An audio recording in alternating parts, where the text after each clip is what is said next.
Dubai സർക്കാർ തൊഴിലാളികൾക്കായി വിപുലമായ പുതുവത്സരാഘോഷം സംഘടിപ്പിക്കുന്നു. മൊത്തം 5 ലക്ഷം ദിർഹമിന്റെ സമ്മാനങ്ങൾ ഉൾപ്പെടെയാണ് ബ്ലൂ കോളർ തൊഴിലാളികൾക്കായി ആഘോഷം സംഘടിപ്പിക്കുന്നത്.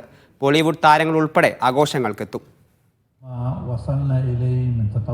ദുബായ് GDRFA അധികൃതർ വാർത്താ സമ്മേളനത്തിലാണ് തൊഴിലാളികൾക്കായി സംഘടിപ്പിക്കുന്ന പുതുവത്സരാഘോഷത്തിന്റെ വിശദാംശങ്ങൾ അറിയിച്ചത്. നേട്ടങ്ങൾ ആഘോഷിക്കുന്നു, ഭാവി കെട്ടിപ്പടുക്കുന്നു എന്ന സന്ദേശത്തിൽ ദുബൈയിലെ 7 കേന്ദ്രങ്ങളിൽ ആഘോഷം നടക്കുമെന്ന് GDRFA മേധാവി ലഫ്റ്റനന്റ് ജനറൽ മുഹമ്മദ് അഹമ്മദ് അൽ മറി പറഞ്ഞു. അൽക്കൂസ്, ജബലലി, മുഹൈസിന എന്നിവിടങ്ങളിലാണ് പ്രധാന ആഘോഷങ്ങൾ. മുഖ്യവേദിയായ അൽക്കൂസിൽ 10,000-ഓളം തൊഴിലാളികൾ പങ്കെടുക്കും. കാർ, സ്വർണ്ണക്കട്ടി, ഐഫോൺ തുടങ്ങിയ സമ്മാനങ്ങൾ ഉണ്ടാകും.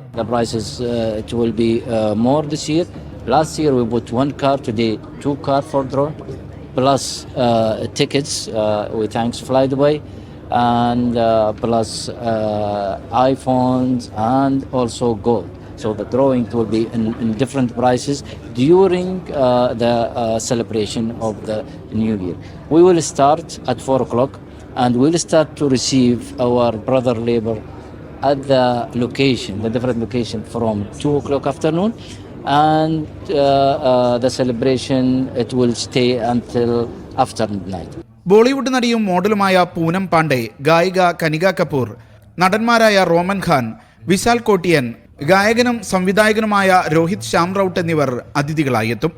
ദുബൈയുടെ വളർച്ചയ്ക്കും വികസനത്തിനും വലിയ സംഭാവന നൽകുന്ന തൊഴിലാളി സമൂഹത്തിന് ആദരവർപ്പിക്കാനാണ് പ്രത്യേക പരിപാടി സംഘടിപ്പിക്കുന്നതെന്ന് GDRFA അധികൃതർ പറഞ്ഞു.